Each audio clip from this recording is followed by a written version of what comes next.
My name is Nadia Reyes. I am 31 years old.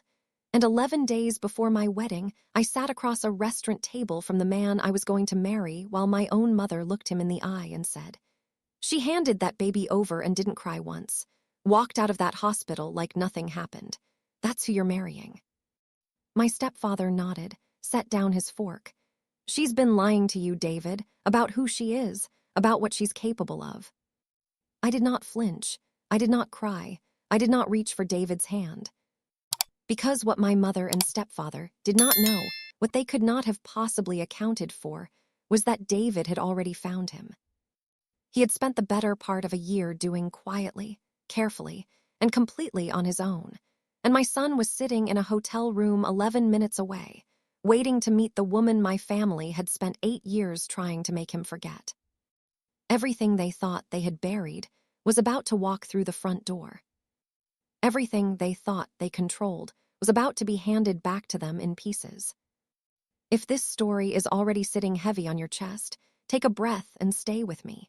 Drop your city and the time where you are in the comments. I love knowing who I'm talking to. I'm Nadia, and this is the story of how the family that stole my son spent 8 years trying to rewrite history, and how history showed up in person to correct them. Let's go back to where it started, not the beginning of the pain, the beginning of everything that eventually healed it. I was 3 hours into a 12-hour shift at the rehabilitation center where I work as a physical therapist when I heard his voice from the hallway.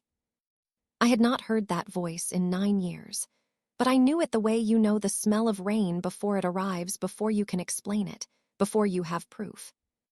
David Ackafer had been referred to our outpatient clinic after a knee reconstruction. He was 33, an architect with a firm in Portland, recovering from a ligament tear that had ended a recreational soccer league season in the most inconvenient way possible. His intake paperwork was in my hand when I turned the corner and saw him sitting in the waiting room in gray sweatpants and a jacket from a university I didn't recognize, reading something on his phone like a man who had learned long ago to be comfortable waiting alone. He looked up. I stopped moving. 9 years. He looked steadier. The way people look when they have done the hard work of figuring out who they are. He said, "Nadia." I said, "Your ACL or your MCL?" It wasn't a greeting. It was the only thing I could process. He almost smiled. Both, apparently. I handed his chart to the therapist behind me, said I had a conflict, and walked to the break room and sat down on the floor next to the refrigerator for 4 minutes. Then I stood up, walked back out, and told the front desk I'd take his case.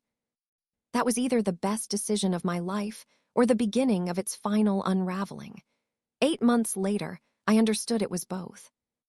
To understand what happened at that dinner table 11 days before my wedding, you need to understand what my family spent nearly a decade pretending never happened. Fall 2013. I was 22, a graduate student in physical therapy at the University of Oregon. David was 24, finishing his final year of architecture school. We had been together for almost 3 years, the kind of relationship that other people noticed, that friends told you was the good kind, that felt like a language you had invented together that only the two of you could read. My mother, Renata, had tolerated David with the specific politeness she reserved for things she intended to eventually remove. He was Haitian American, the son of immigrant parents who had built something real from very little, which my mother acknowledged verbally while making clear through every other available signal that she found his background insufficient. My stepfather, Gordon, was more direct. He never insulted David to his face. He just consistently acted as though David wasn't in the room. November 2013. I found out I was pregnant. I was not naive about what this would mean with my family. But I was 22 and in love, and I genuinely believed, sitting on the edge of the bathtub holding the test, that love had a momentum that could carry us through the conversation. I told David first. He went quiet for about 30 seconds, the particular silence of someone reorganizing every assumption they had made about their immediate future. Then he said, "Okay, let's figure it out." He didn't say "I'm scared," or "Are you sure," or any of the things that would have meant he was thinking primarily about himself. He said, "Let's." That word kept me upright for what came next. What came next was telling my mother. I drove home that Thanksgiving. David came with me. We had agreed to tell them together. We didn't make it to dessert. My mother's face went very still when I said the word pregnant. The kind of still that means every possible response is being processed and rejected in rapid succession. Gordon set down his coffee. Neither of them looked at David. My mother said, "How far along?" 8 weeks. She nodded once slowly, like a woman calculating something. "And what are you planning to do?" "We're keeping the baby," I said. The silence that followed had weight. It pressed on the room. Gordon said, "Nadia, you have 1 semester left of graduate school. You have no income, no housing stability, and no—" "We've talked about this," David said. "I'm graduating in May. I already have a position lined up in Portland." "You're not married," my mother said. "You're not established, you're barely settled." "We're going to get there," David said. "Together." My mother looked at him then, for a long time, and I saw something in her expression that I recognized as the final, quiet closing of a door. "I'd like to speak to my daughter alone," she said. David looked at me. I nodded. He excused himself. What my mother said to me over the next 40 minutes in that kitchen, I have spent 8 years trying to put down and leave behind. The summary is this. She told me that David was a romantic idea, not a life plan. That a baby before marriage with a man whose family had nothing would cost me everything I had worked toward. That she had a solution, a private adoption arrangement, handled through a family connection, quiet and clean. That by the time I graduated, it would be as though none of it had happened. I told her no. She told me that if I chose to continue the pregnancy with David, she would cut off my tuition support, my car insurance, my phone plan, and my place to return to at holidays. I was 22. I was 8 weeks pregnant. I had a partial assistantship and a meal plan. And I made the worst decision I have ever made in my life. I believed her. What happened in January 2014 is the reason I still cannot watch certain scenes in movies involving hospitals. The reason every August 22nd, for 8 years, I called in sick, drove to a park near my old apartment, and sat alone on a bench for 2 hours counting backward to the last moment I held him. My mother handled everything. Efficiency was her skill. Within 3 weeks, I had been connected to an adoption coordinator named Mrs. Calloway, who had the particular warmth of someone trained to make irreversible things feel temporary. Within 6 weeks, I had signed a closed adoption consent that my mother placed in front of me at a kitchen table while Gordon waited by the door. She said, "This is the kind decision. You'll understand when you're older." I did not feel kind. I felt like I was signing something that would take years to understand the full cost of. What she did not know, what I did not know, until 9 years later, is that David never understood why I had disappeared. She had used my email to send him a message. Something brief, cold, the kind of language that closes a door from the inside. He'd responded 4 times. She deleted the replies before I saw them. By the time he accepted it, by the time he finally, painfully, accepted that I was gone, I was 2 months from giving birth to our son alone, in a hospital room in Eugene, with my mother sitting in the corner reading a magazine. I held him for 4 minutes. He had David's hands, the exact same shape, wide palms, long fingers. I noticed this the way you notice details when you know you're memorizing. They named him in the family that took him. I did not know his name for 8 years. I went home to an apartment that felt like a waiting room for a life I hadn't been allowed to start.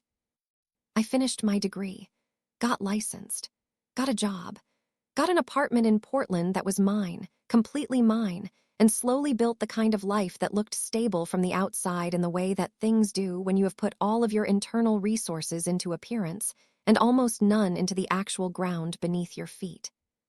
I kept minimal contact with my mother and Gordon. Holidays, the occasional obligatory phone call that lasted exactly as long as required and covered exactly as much as necessary. She never mentioned what had happened. She acted, entirely and consistently, as if that chapter did not exist. I dated, never seriously. There was always a particular moment, usually around month 3 of any relationship, where something would brush up against the thing I was carrying, and I would find a reason to end it before it became real enough to require the truth. Every August 22nd, I drove to the park. I had a small notebook I kept in the back of my closet. Every year, I wrote one page, sealed it, and added it to the stack. I never reread them. They weren't for me. They were for him, in case a time came when in case wasn't wishful thinking. And then, a man I had not seen in 9 years walked into my waiting room with a torn ligament, and a patience that I did not yet understand was intentional. September through December 2023, we started slowly. I referred his case to a colleague. After the second week, the professional conflict was real, and I took it seriously, but we had already started having coffee after his sessions.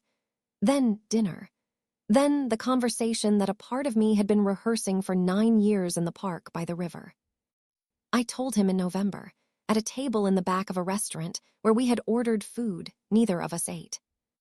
I told him my mother had separated us, that she had intercepted his messages, that I had been pregnant when she did it, that I had a son placed in a closed adoption in August 2014, that I had believed for 9 years it was entirely my failure, my decision, my loss to carry alone. David was quiet for a long time. Then he said, "What did he look like?" I described the hands, wide palms, long fingers. He said, "Oh." Just that, "Oh," but I understood every syllable. We stayed at that table for 3 more hours. When we finally left, he took my hand in the parking lot, not romantically, not yet, just with the grip of someone who has found something they had given up expecting to find, and he said, "I want to look for him." I said, "Closed adoption means." "I know what it means," he said. "Tell me you don't want to." I couldn't. David ordered a DNA ancestry test. He told me it was mostly curiosity. He'd always been vague about his paternal grandmother's origins and wanted something concrete. I didn't think much of it. The results came back in February. The ancestry breakdown was straightforward West African, French Caribbean, with a small percentage of Southern European that explained the grandmother question. No close family matches in the database. David looked at the screen for a long time. He said, "Not yet." I said, "What does that mean?" He said, "Databases grow. People join every week. If he's ever tested, if anyone in his family has ever tested, there will eventually be a match." I told him not to hope too hard. That closed adoptions were closed for a reason. That we might spend years waiting and end up with nothing but the waiting. He nodded, set a notification alert, and said, "Then we wait." What I did not know was that he was not only waiting. He had begun making a different kind of plan entirely. "I need you to stay with me here, because what comes next is the part of this story I still cannot tell without my hands going unsteady." A couple in Asheville, North Carolina, both teachers, deeply warm people named Thomas and Sandra Caldwell, had a 9-year-old son named Marcus who had been asking, with increasing specificity, about his birth family since first grade. Thomas had answered, "We know you came from someone who loved you." Sandra had added, "When you're ready to look, we'll help." They had been open about the adoption since he was old enough to understand the word. That September, Marcus's pediatrician flagged a minor cardiac irregularity, nothing dangerous. She said, "Just worth documenting," and asked if there was any family history to note. Sandra said, "Unknown, he's adopted." The pediatrician nodded. "There are genetic testing services that can give you some medical baseline." That evening, Sandra mentioned it to Thomas. Marcus, who had been listening from the doorway, said, "Can I do the spit test? Mir at school did one. She found out she's part Cherokee." Thomas ordered the kit that weekend. Marcus thought it was the coolest thing he had done in recent memory. He mailed it off and went back to building a model of the Eiffel Tower out of popsicle sticks. The results came back. The system flagged a match immediately. Close family, possible father David Acaffer, age 34, location Oregon. At the exact same moment, on David's phone, a notification arrived. You have a new close family match. Possible son. Age 9. Location, North Carolina. Parent-managed account. David told me later that he sat in his car in the parking garage for 45 minutes before he could drive home. He did not tell me that night, not because he wanted to hide it, because he needed to be absolutely certain before he handed me the most fragile thing I had been carrying for 9 years and asked me to hold it again. David hired an investigator. Her name was Patricia Lowell, retired family court mediator, turned adoption reunion specialist. The kind of professional who understood exactly where the legal line was and had spent 20 years learning to work right up to it without crossing. He gave her the match data. She worked efficiently. Property records in Asheville showed a Thomas and Sandra Caldwell, ages 38 and 36, both listed as educators. Dependent child, male, age 9. She found a school newspaper from the previous spring Lincoln Elementary. Goes to the science fair with a photo on page 2. Third row. Blue ribbon around his neck, enormous grin, a diorama of the solar system beside him.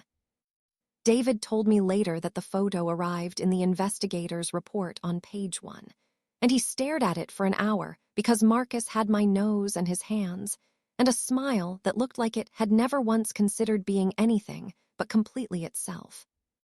He knew, before the attorney confirmed the timeline, before the paperwork aligned, he knew. David sat me down in his apartment. He had cooked dinner, a thing he did when he needed his hands occupied and his mind settled. He set a plate in front of me, sat across the table, and said, "I found him."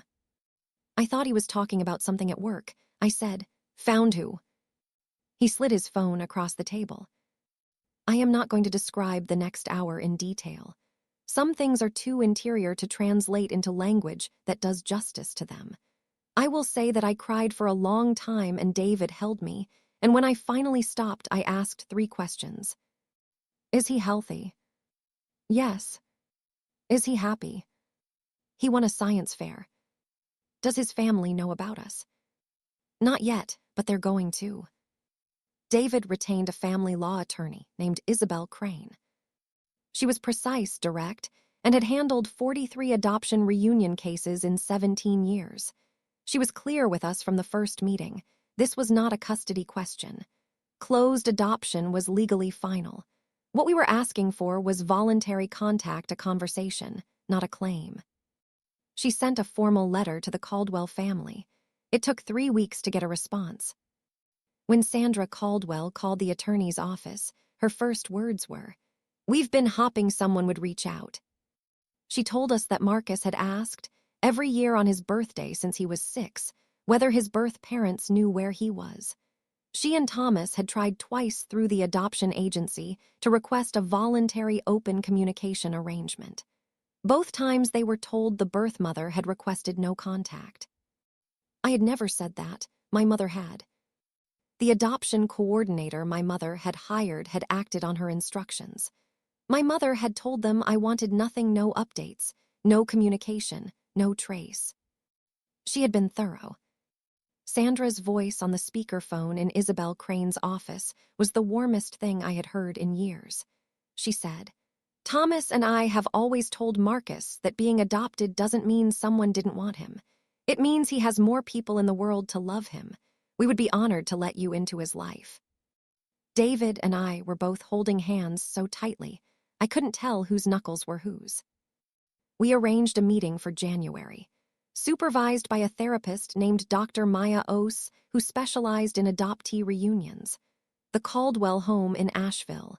Marcus had been told ahead of time and had said, according to Sandra, that he'd been waiting for this since he was 6. He was 9 years old. He had been waiting for 3 years.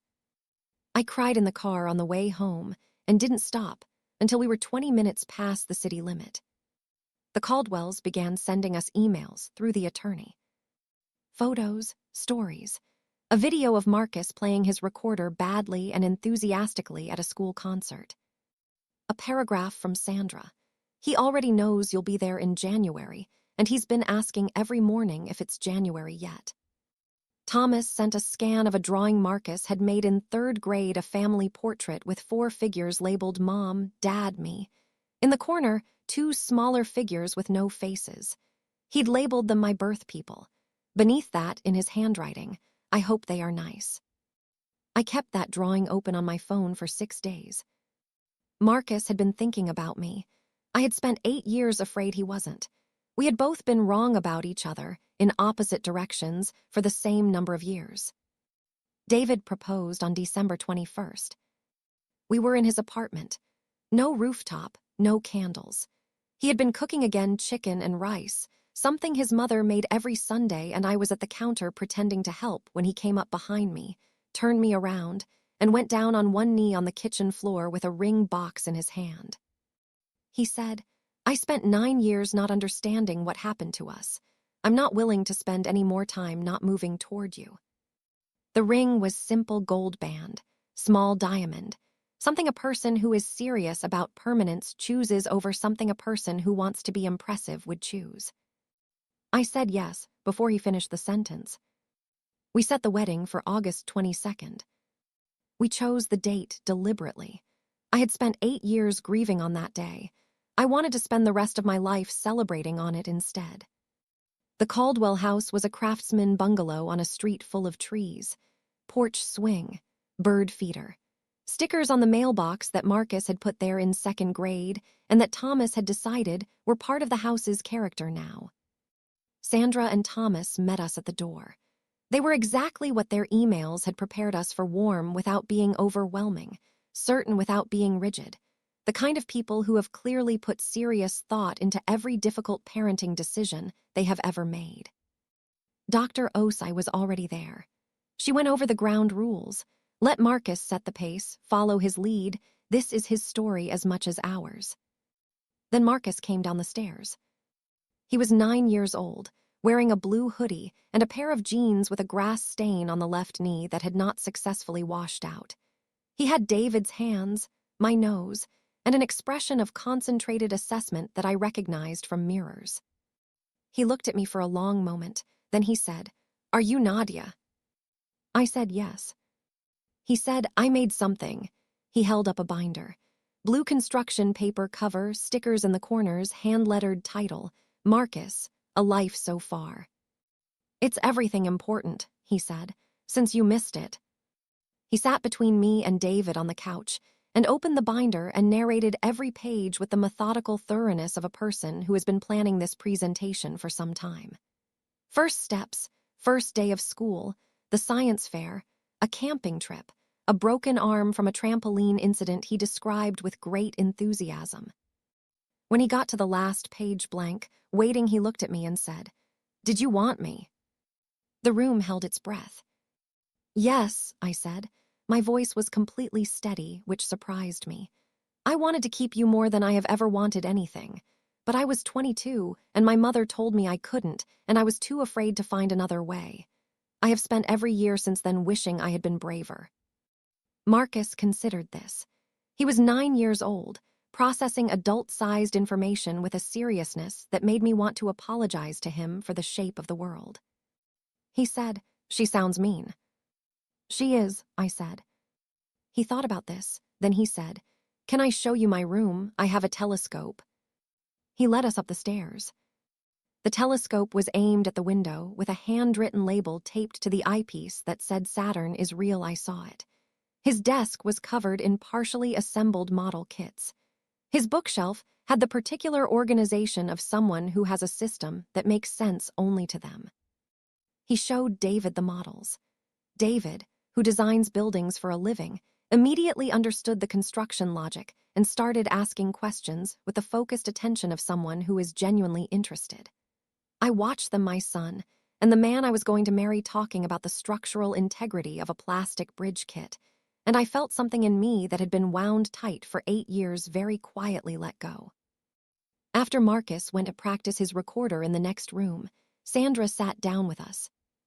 "He asked us last week," she said, "whether you would want to come to his soccer games." I said, "Every single one." She smiled. "Then we should exchange numbers outside the attorney system." We arranged a plan. Monthly visits building toward something sustainable, weekly video calls. Gradual integration, always following Marcus's lead. Before we left, Marcus came back and looked at David for a long moment. "Are you an architect?" he asked. "Yes." "Cool, I'm going to be a structural engineer." Pause. "Or a vet, I haven't decided." "Both are excellent options," David said.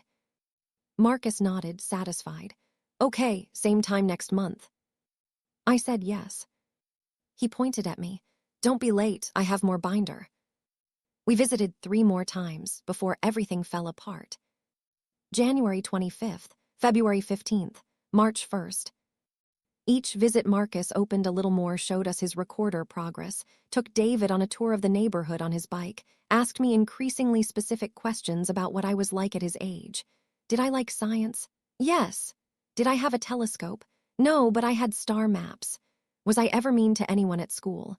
Once, I regret it. He was building a picture. I understood. He was filling in the shadowed figures he had been carrying in his mind since he was old enough to know they existed. On March 1st, Marcus asked David, "Are you going to be my stepdad?" David said, "Your mom and I are getting married in August, yes." Marcus said, "So what does that make you?" David thought about it. "Whatever you need me to be, there's no required title." Marcus considered this with great seriousness. "I'll think about it," he said.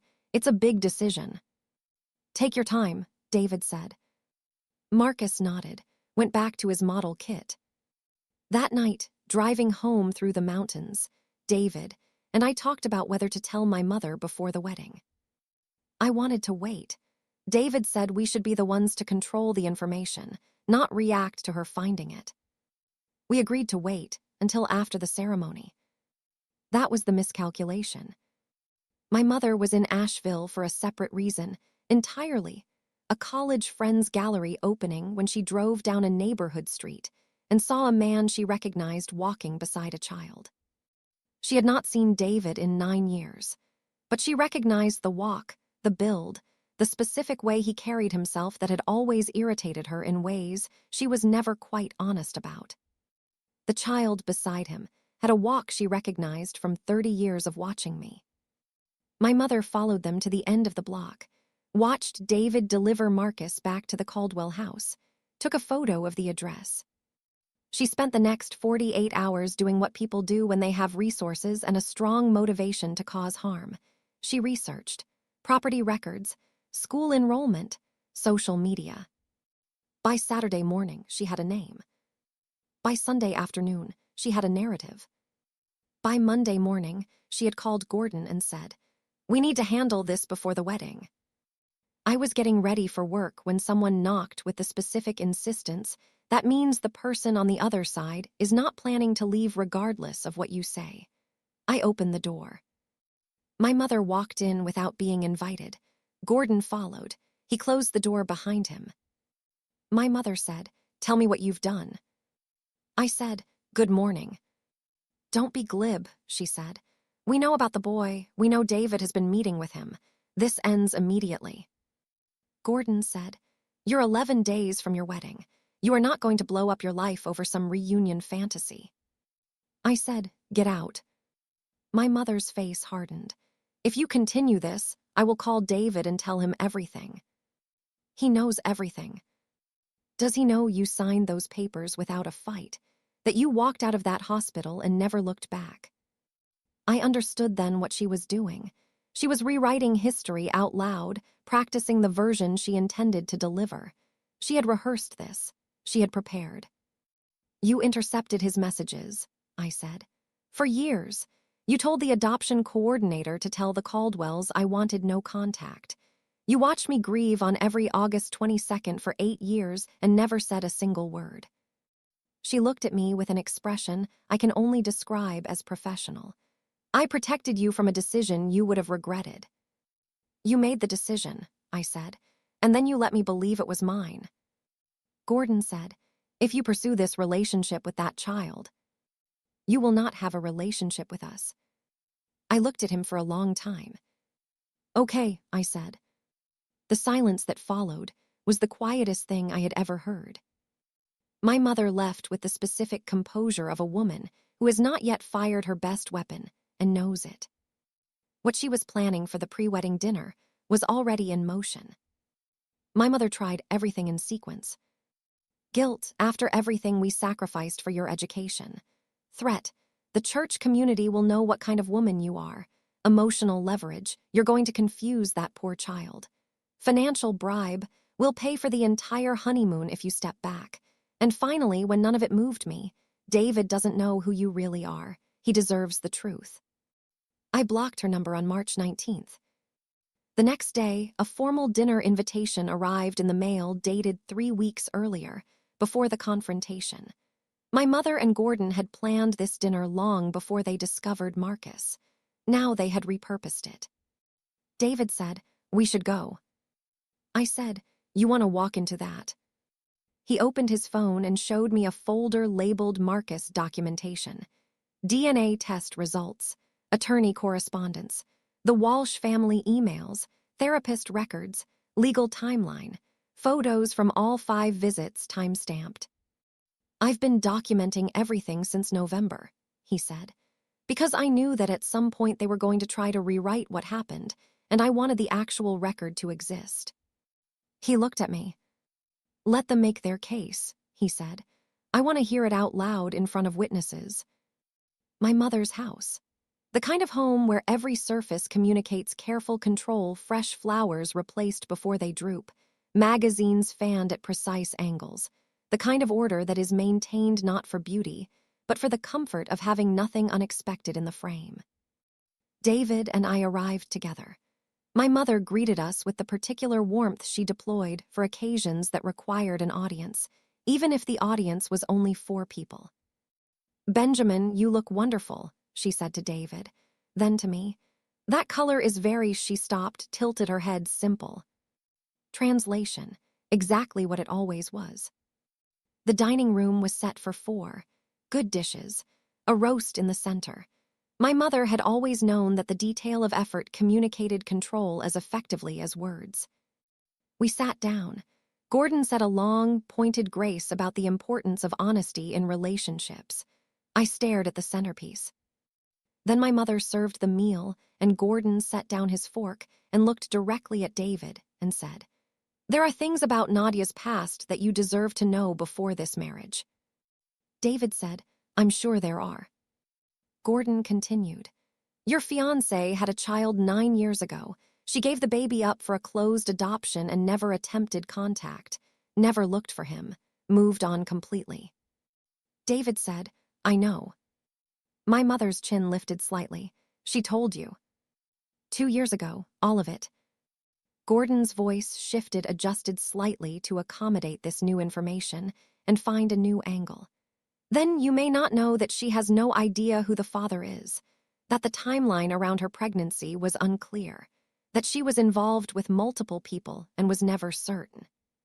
I began to speak. My mother cut me off. "Let the adults handle this," she said. I sat back. My hands were completely still under the table. I had been waiting for that line for a long time. David said, very quietly, "Actually, the paternity has been confirmed." My stepfather said, "Confirmed by whom?" "By a DNA ancestry test, taken 9 months ago. The result was definitive." He paused. "I'm the father." The room changed. My mother's face went through something that I had never seen before, a rapid, internal reorganization of a story she had been telling herself for 9 years, reconfiguring around a fact that invalidated it entirely. "That's not possible," Gordon said. "The timing." "The timing is exact," David said. "December 2013. You pulled Nadia out of school in January 2014, 2 months into the pregnancy. You used her email to send me a message ending the relationship. You told the adoption coordinator she wanted no contact with me, no contact with the Caldwells, nothing." His voice was calm, completely calm, the calm of someone who has rehearsed this not out of anger but out of precision. "I have documentation of all of it, including the messages Nadia supposedly sent me. The Caldwells tried twice to establish voluntary contact with her. You blocked both attempts." My mother said, "We did what was best." "For who?" David said. Because I have been watching Nadia spend 8 years grieving something that was taken from her, while you pretended it had never existed. And I have been watching a 9-year-old boy wonder why his birth family had never tried to find him when in fact they were looking for him all along. Gordon's voice went hard. If you are the biological father, you have no legal standing. The adoption is final. We know, David said. We're not challenging the adoption. We've been in contact with the Caldwell family for 6 months. Marcus knows who we are. We have been visiting him monthly with the Caldwells' complete support and encouragement. My mother stood up. She did not shout. She was not the kind of woman who shouted. She simply drew herself to her full height and said, in the voice of someone who has always assumed that volume and authority were the same thing.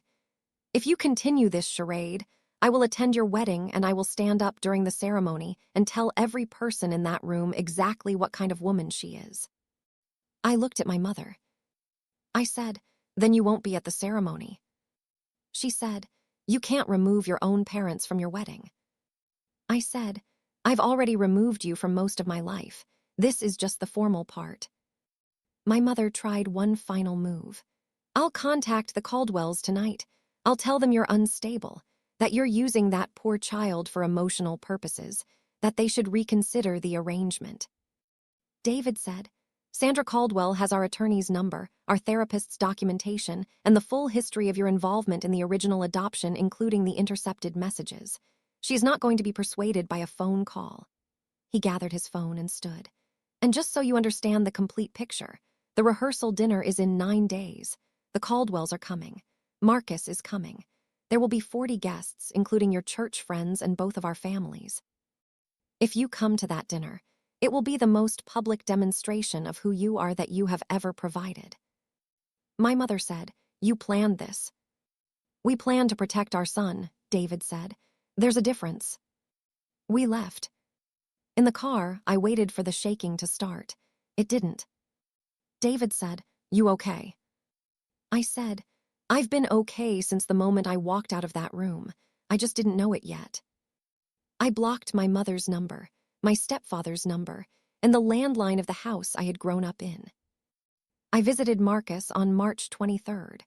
He showed me his latest model, a suspension bridge this time, meticulously assembled, with tiny figures on the deck that he had painted with his mother's nail polish. He said, are you nervous about the wedding? I said, a little.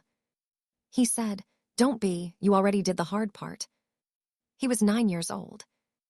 I drove home and told David what he'd said, and David stood in the kitchen for a long moment and then said, that kid is something else. He's yours, I said. He's something else entirely, David said. That's what I mean. The rehearsal dinner invitations had gone out 6 weeks earlier, before the confrontation with my parents. They had been included. David had done this deliberately not to ambush them, but because he had known, even in November, that the moment my mother found out about Marcus, she would move to control the narrative. Having a pre-scheduled public event with documented witnesses was not a trap. It was insurance against revision. I asked him once if he was certain. He said, I am certain that whatever happens at that dinner, there will be 40 people in the room who know the real version of this story, and that is worth more than a quiet wedding. I asked, what if she doesn't come? He said, then she doesn't come and we have a beautiful dinner with our family. He said our family the way he said, let's 9 years ago, like a door that he had decided to hold open regardless of whether I walked through it. I walked through it. The rehearsal dinner was held at a restaurant in downtown Portland that we had rented for the evening, exposed brick, warm lighting. The kind of room that feels like it was designed for the specific purpose of people looking at each other and meaning it. 40 guests. David's family from Atlanta, his parents, 2 sisters, a grandmother who had driven 11 hours because she said she refused to miss this. My colleagues from the rehabilitation center, his architecture partners, college friends, 2 women from a church I had found 4 years ago, the kind of congregation that leads with questions rather than conclusions, who had become among my closest friends. And the Caldwells, Thomas, Sandra, and Marcus, seated near the side door so they could step outside with him quickly if the evening required it. My mother and Gordon arrived at 6:45. Patricia Anderson renamed, relocated, reconstituted. My mother, Renata Cruz, in this version of the story walked in wearing a structured blazer and the particular expression of a woman who has decided that the best defense is to appear as though she is not afraid. She saw the Caldwells' table immediately. I watched her eyes find Marcus. I watched her recognize the walk, the profile, the specific arrangement of features that she had spent 9 years trying to forget belonged to someone she had helped remove from the world. Gordon touched her arm. She shook him off slightly. Dinner began. The food was good. Conversations layered over each other in the warm, overlapping way of rooms full of people who genuinely like each other. Speeches started after the main course. David's father stood and talked about second chances, about watching his son wait for something he couldn't name for 9 years, and then watch it arrive on an ordinary Tuesday morning in a physical therapy waiting room. Love isn't always patient, he said. Sometimes it is just persistent. Half the room laughed. Half the room cried. My colleague Priya stood and said that I was the most steadily kind person she knew, and that anyone who had ever doubted that was working with bad information. My mother's face, throughout all of this, was a controlled mask. Then David stood. The room settled immediately. He said, "Most of you know that Nadia and I have a long history, 9 years apart, 3 years back together, and a wedding tomorrow that I have been looking forward to since approximately the second physical therapy session." The room laughed. He waited. What some of you might not know is that while we were apart, something happened that changed both of our lives in ways we're still understanding. We were separated at a moment when Nadia needed support and received control instead. Something was taken from us, from both of us, without our knowledge, and we spent years not knowing what the shape of the absence was. He paused. We know now. He looked toward the side door. It opened. Thomas Caldwell walked in first, holding the door. Sandra came next. And then Marcus, 9 years old, blue dress shirt, khakis, shoes that had clearly been polished by someone who took the occasion seriously, walked into the room and looked at me from across the space with the same concentrated assessment he had used the first time we met. The room went completely silent. Marcus walked toward the head table. His eyes were on me the whole way. My mother's face went white. Gordon half rose from his chair and then sat back down. Marcus reached me. He looked at the room. He was 9 years old, and he stood there with a composure that I have spent the months since trying to understand the source of, and he said, "Hi, I'm Marcus. I'm Nadia and David's biological son. I have 2 families. It's actually really cool." Someone in the back said, "She has a son." Marcus turned toward them, entirely unruffled. "Yep, her mom made her give me up when she was 22, but David did a DNA test and found me. My parents Sandra and Thomas are right there, and they're great, and now I also have Nadia and David." He paused. "I have 4 parents. Most people have 2. I'm ahead." A few people laughed. Most people were still absorbing. David spoke clearly to the room, factual, brief. What had happened in 2014, what his DNA test had shown, what the closed adoption had been used to achieve, the Caldwells' extraordinary generosity, the 6 months of visits, the plan going forward. Jennifer Walsh, Nadia's colleague at the hospital, stood up. For anyone who doesn't know Nadia personally, she is one of the most patient and gentle people I have ever worked with. She deserves every moment of this. Sandra Caldwell stood and said, "Marcus is lucky. More people love him than he knows what to do with." And then my mother stood. Her voice was not quite steady. "This is not inappropriate." Marcus turned toward her, 9 years old, blue dress shirt, perfectly polished shoes. "Are you my grandmother?" he asked. My mother could not answer. He continued, in the direct, reasonable tone of someone who has rehearsed a difficult conversation. "Nadia told me that she has a mother who didn't want her to keep me, who thought it would be better if I wasn't there." He tilted his head slightly. "Is that true?" The room was completely still. My mother said, "It's more complicated than that." Marcus said, "My dad Thomas says that when something seems complicated, It usually means someone made a bad choice and doesn't want to say so. An elderly woman at a table to my left, a woman named Ruth from my church, who had known me for 4 years and my mother for exactly one dinner, laughed once, short and genuine, and then covered her mouth. A colleague stood. Whatever happened before tonight, what's in this room right now is beautiful. That's the whole story. David's mother stood. My son waited 9 years for this family. Anyone who wants to argue with that outcome is arguing with me. Gordon put a hand on my mother's arm. This time she didn't shake it off.